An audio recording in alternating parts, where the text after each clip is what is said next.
Afternoon students, आज हम लोग मैट्रिसेस में पढ़ेंगे symmetric matrices and skew symmetric matrices. It is of two types of matrices जो हम लोग जानेंगे। इसकी सिमेट्रिक मैट्रिक्स होते क्या है, स्क्यू सिमेट्रिक मैट्रिक्स होते क्या है, उसके बाद इससे रिलेटेड प्रॉब्लम करेंगे हम लोग क्या होता है। First one is symmetric matrix क्या होते हैं सर, ये जानेंगे। सिमेट्रिक मैट्रिक्स होते क्या है ये जानेंगे। सिमेट्रिक मैट्रिसेस ये क्या होता है सर। पहली बात तो ये सब जितने ये दोनों मैट्रिसेस जो है ये आपका स्क्वायर मैट्रिक्स के स्पेशल केस है। स्क्वायर मैट्रिक्स होंगे। द स्क्वायर मैट्रिक्स, देखो सिमेट्रिक मैट्रिक्स क्या होता है वो देखते हैं। The square matrix, the square matrix A is equals to element Aij, एक स्क्वायर मैट्रिक्स है। The square matrix A is equals to Aij is called a symmetric matrix. Is called a symmetric matrix if element Aij will be equals to element Aj. That is the case of symmetric matrix. अगर symmetric matrix का बात कर रहे हैं, कोई भी square matrix A is equals to Aij, sir ये matrix notation है। कोई भी मैट्रिक्स को हम लोग कैपिटल लेटर से डिनोट करते हैं और स्मॉल लेटर से उसके एलिमेंट्स को रिप्रेजेंट करते हैं। और ये आई जो होता है ये पर्टिकुलर रो को रिप्रेजेंट करता है, row of matrices, and J जो है ये कॉलम ऑफ मैट्रिसेस को रिप्रेजेंट करता है। तो ये स्क्वायर मैट्रिक्स जो है ये पर्टिकुलर स्क्वायर मैट्रिक्स तब सिमेट्रिक मैट्रिक्स कहलाएगा जब इसका Aij element will be equals to होना चाहिए Aj। देखते हैं ये क्या है सर, देखते हैं। देखिए एक एग्जांपल के तौर पर सपोज दैट एक ए जो है स्क्वायर मैट्रिक्स है सर। सपोज दैट ये एक स्क्वायर मैट्रिक्स लिए हम लोग, चलिए 3x3 का लेते हैं हम लोग। चलिए जैसे 3 हो गया, 1 1 2 0 2 0 1 2 4 6 9, ठीक है। ये एक स्क्वायर मैट्रिक्स है 3x3। तो इसमें बोला कि ये स्क्वायर मैट्रिक्स ए जो है ये सिमेट्रिक मैट्रिक्स कब होगा, कब होगा। इट इज हम बोल दिया गया है इज ए सिमेट्रिक मैट्रिक्स क्या दिया गया है। If A is symmetric matrix, यदि है तो देन क्या होना चाहिए, ये होना चाहिए Aij, मतलब A1 वाले एलिमेंट जो होंगे सर A21 वाले एलिमेंट्स के साथ इक्वल होंगे। तो 1 2 वाले एलिमेंट जो है पहला रो दूसरा कॉलम, पहला रो दूसरा कॉलम, ये एलिमेंट जो है ये इक्वल होंगे किसके, दूसरे रो के पहला एलिमेंट्स के साथ। दूसरे रो का पहला एलिमेंट दैट इज, ठीक है। और हम लोग कह सकते हैं कि एलिमेंट क्या होना चाहिए, 1 3 विल बी इक्वल्स टू 3 1। पहले रो का तीसरा कॉलम वाले एलिमेंट जो होंगे वे तीसरे रो का पहला कॉलम एलिमेंट से इक्वल होंगे। पहला रो का तीसरा एलिमेंट, पहला रो का तीसरा एलिमेंट और तीसरा रो का पहला एलिमेंट, तीसरा रो का पहला एलिमेंट।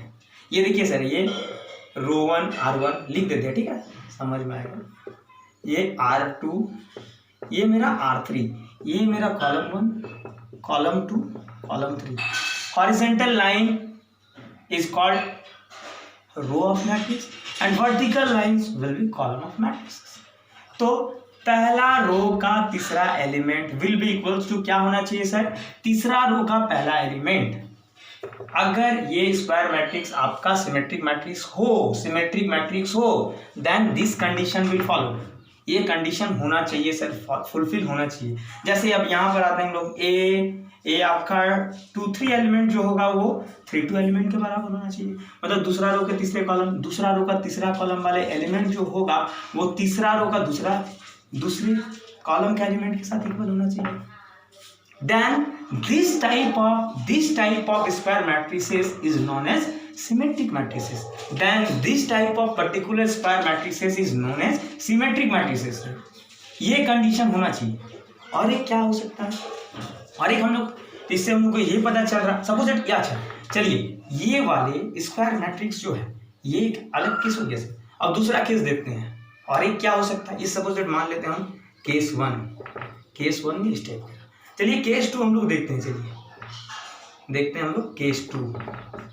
ये स्क्वायर मैट्रिक्स ए जो है, अच्छा इसका ट्रांसपोज कीजिए, तो इसका अगर हम लोग ट्रांसपोज करेंगे, अगर हम सर इसका ट्रांसपोज करते हैं, ट्रांसपोज ऑफ मैट्रिसेस में पढ़े हैं ना, ट्रांसपोज होता है क्या है सर, ट्रांसपोज होता है क्या है, रो पर्टिकुलर रो जो होता है उस मैट्रिसेस का वो कॉलम में कन्वर्ट हो जाता है, रो कॉलम में कन्वर्ट हो जाता है, या कह सकते हैं आप कॉलम वाले एलिमेंट रो में चला जाता है। इसका ट्रांसपोज करेंगे तो क्या हो जाएगा सर मेरा 3 1 2, ये देखिए पहला कॉलम चला, देखिए सेकंड रो 1 0 4 एंड 2 4 9, ये देखिए तो ये देखिए इस स्क्वायर मैट्रिक्स का अगर हम लोग ट्रांसपोज किए तो फिर से हमको क्या मिल गया, देखिए ए मैट्रिक्स ही मिल गया। देन इस टाइप के केस भी अगर होंगे तो हम लोग कह सकते हैं कि this A matrices is called symmetric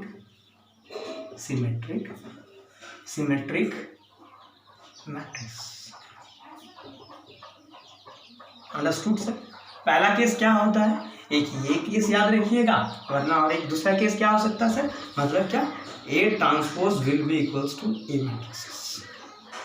then हम लोग कह सकते हैं कि इस तरह के पर्टिकुलर स्क्वायर मैट्रिसेस जो होंगे वो क्या कहलाएंगे सर, वो सिमेट्रिक मैट्रिक्स कहलाएंगे, क्लियर है, ठीक है, ये चीज होंगी, ठीक है। तो वीडियो को पॉज करके आराम से नोट डाउन कर लेना से, ठीक है। अगर कुछ क्वेरी होता है तो आप कमेंट सेक्शन में कर सकते हैं, ठीक है। नेक्स्ट क्लास हम लोग देखेंगे प्रॉब्लम इससे रिलेटेड। अब हम लोग सेकंड वन देखते हैं, स्क्यू सिमेट्रिक मैट्रिसेस, ठीक है सर।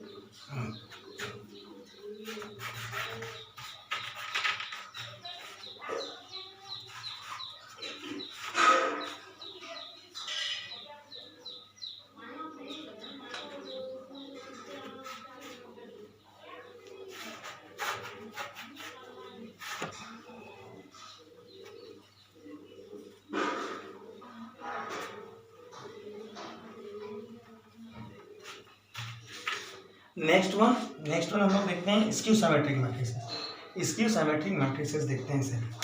सेकेंड वन क्या था, स्क्यू सिमेट्रिक मैट्रिसेस। ये क्या होता है सर, ये देखते हैं हम लोग। ये भी हम पहले ही बता चुके आप लोग को, जितने भी इस टाइप के मैट्रिक्स, हम जितने भी मैट्रिक्स पढ़ेंगे अभी टाइप्स ऑफ मैट्रिसेस के बाद, जितने भी ट्रांसपोज मैट्रिक्स हो गया आपका, सिमेट्रिक मैट्रिसेस हो गया, स्क्यू सिमेट्रिक मैट्रिसेस हो गया, ये सब होंगे स्क्वायर मैट्रिसेस के स्पेशल केस, याद रखिएगा सर, सब स्क्वायर मैट्रिक्स होंगे। तो चलो हम स्क्यू सिमेट्रिक मैट्रिसेस किसको कहेंगे, कहते हैं A square matrix, A square matrix A, या दा भी कह सकते हो, A square matrix A is equals to A I J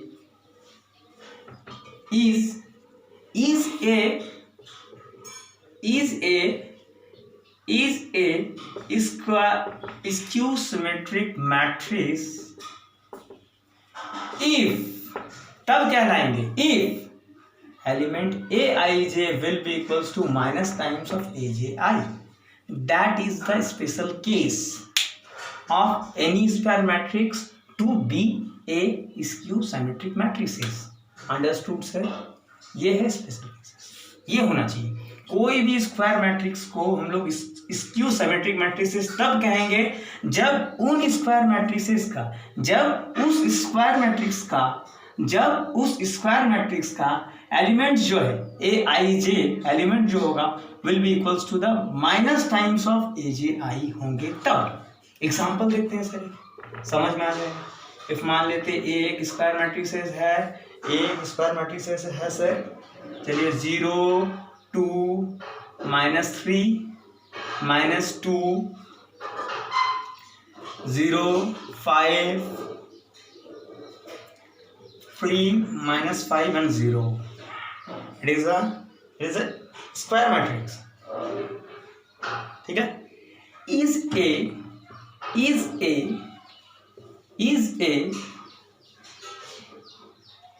a skew symmetric matrix कब कहलाएंगे सर? इफ ये वाले कंडीशन फुलफिल होना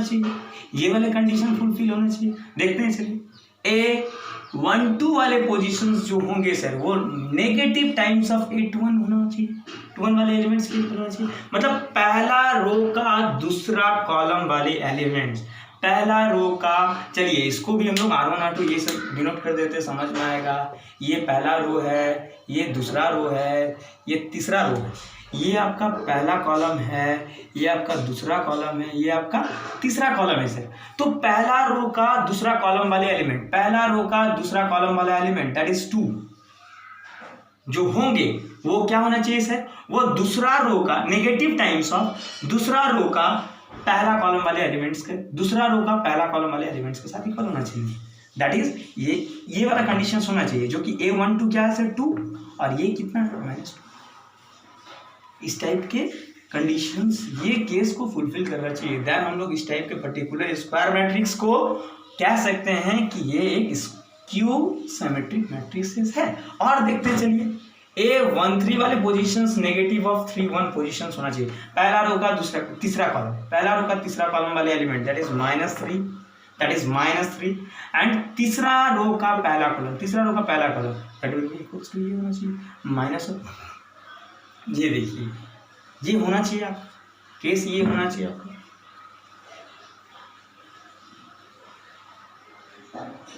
ये केस होना चाहिए आपका, सही, ठीक है। और एक हम लोग कह सकते हैं आपका कि A23 वाले होना चाहिए A32 के, दूसरा रो का तीसरा कॉलम 5 एलिमेंट है एंड दैट इज तीसरा कॉलम -1।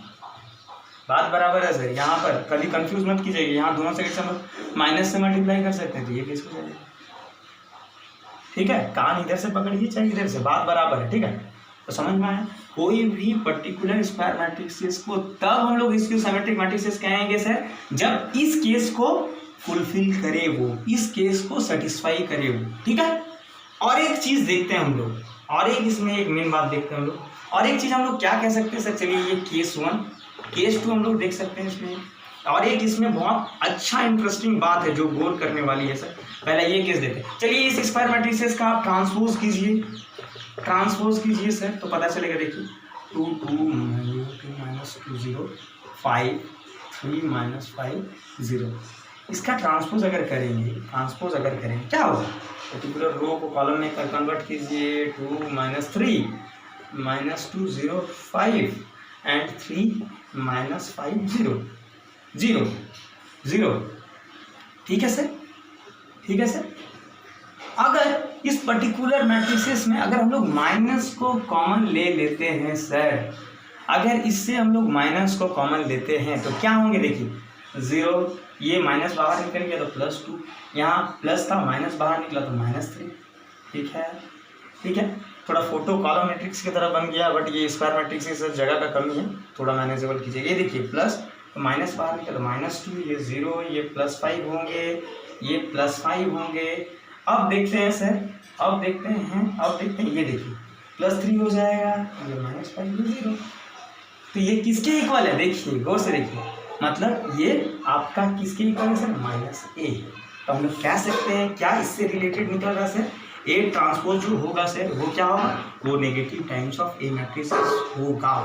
दूसरा केस ये भी अगर मिल गया आपको क्वेश्चन से, अगर आप ये भी सॉल्व कर दिए तो आप लोग कह सकते हैं कि इस टाइप के particular type of square matrix को हम लोग क्या कहेंगे sir, skew symmetric matrices, skew symmetric matrices. ठीक है, ठीक है। और एक चीज इसमें बहुत अच्छी बात है, इसमें अगर प्रिंसिपल डायगोनल वाले एलिमेंट्स देखेंगे सर, मेन डायगोनल जिसको कहते हैं, मेन डायगोनल वाले एलिमेंट्स, वो हमेशा जीरो होगा, वो हमेशा जीरो होगा। इसको सिमेट्रिक कैसे हम प्रूव भी कर देंगे, दिखाते हैं आपको। ये इस डायगोनल को हम लोग कहते हैं, मेन डायगोनल के नाम से भी जानते हैं, मेन डायगोनल के भी नाम से जानते हैं इसको। और एक नाम हम लोग दिए थे क्या, प्रिंसिपल, प्रिंसिपल डायगोनल के भी नाम से जानते हैं सर, प्रिंसिपल डायगोनल के भी नाम से जानते हैं। ठीक है, तो इसकी सिमेट्रिक में ये जो मेन डायगोनल वाले एलिमेंट्स होगा सब जीरो होना चाहिए। ठीक है, कैसे देखते हैं हम, ठीक है, नोट कर लीजिएगा सर। ठीक है, ये देखिए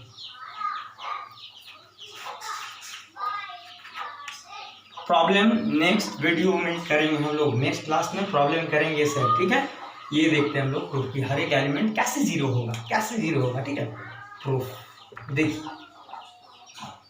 ये ए मैट्रिक्स स्क्यू सिमेट्रिक मैट्रिक्स है, तो कह सकते हैं हम लोग क्या, तो इसमें क्या केस होगा, ये तो हम लोगों को कहा गया ना, चूंकि मैट्रिक्स ए इज ए क्या दिया गया है, स्क्यू सिमेट्रिक मैट्रिक्स है, तो है तो ये तो बेसिक टर्म फुलफिल करना चाहिए सर, मतलब ए I J will be minus A J आई होना चाहिए सर, ये तो होना चाहिए। ठीक है, हम लोग मेन डायगोनल एलिमेंट्स में देख रहे हैं सर, जहां पर क्या होता है, I will be equals to J, I will be equals to J. ठीक है, तो मेन डायगोनल की बात करते हैं, for I is equals to J, मतलब समझ में आया कहाँ का बात बोल रहे हैं हम लोग सर, कहाँ का बात कर रहे हैं हम लोग, मेन डायगोनल का। तो चलिए पुट कीजिए इसमें, इस पर्टिकुलर वाले इसमें, तो A I I will be equals to minus A I I J के जगह। ठीक है, तो ये क्या हो गया, ये पर्टिकुलर माइनस वाले टर्म को इधर ले आइए, तो ए आई आई ये माइनस था, इक्वल टू के इधर आएगा तो ये प्लस होगा sir, A I will be equals to ये जीरो, तो A I plus A I two times of A I होगा, that will be equals to zero. ये टू मल्टीप्लिकेशन में इक्वल टू को उधर जाएगा तो क्या होगा, डिवीजन में जाएगा, दैट इज 0/2 हो जाएगा, दैट इज क्या होगा सर, ए आई क्या होगा 0/2, दैट इज क्या देगा, जीरो देगा, अपन को जीरो देगा। कहने का मतलब हम लोग को इससे ये पता चल रहा है कि ए आई वाले एलिमेंट जो होगा वो जीरो होगा। कहने का मतलब देखो, चलो खुद करते हैं यहाँ पर, जैसे कहने का मतलब ये, that is example, that is हम लोग कह सकते हैं कि जितने भी A11 A22 A33 डॉट जितने भी है ANN वाले एलिमेंट्स कितना होगा, जीरो। तो ये कब होता है, रो और कॉलम आपस में कब इक्वल होता है, कब इक्वल होता है, वो प्रिंसिपल डायगोनल वाले एलिमेंट्स के केस में इक्वल होते हैं, मेन डायगोनल वाले एलिमेंट्स के केस में होते हैं। तो स्क्यू सिमेट्रिक के एक बहुत बड़ा बढ़िया बात है सर, यहीं से क्वेश्चन अराइज होता है अच्छा लेवल का। ठीक है, स्क्यू सिमेट्रिक के केस में क्या होना चाहिए सर, एक तो ये होना चाहिए फुलफिल, और एक ये होना चाहिए A transpose will be equals to minus A, और एक क्या सर, और एक बहुत बड़ी बात है ये कि मेन डायगोनल वाले जितने भी एलिमेंट है, प्रिंसिपल डायगोनल वाले जितने एलिमेंट है, सब कितना होना चाहिए सर, जीरो होना चाहिए। ठीक है, ठीक है, नेक्स्ट क्लास हम लोग प्रॉब्लम करेंगे। और अगर आपको ये वीडियो समझ में आया तो प्लीज़ लाइक एंड सब्सक्राइब। ठीक है, थैंक यू सर।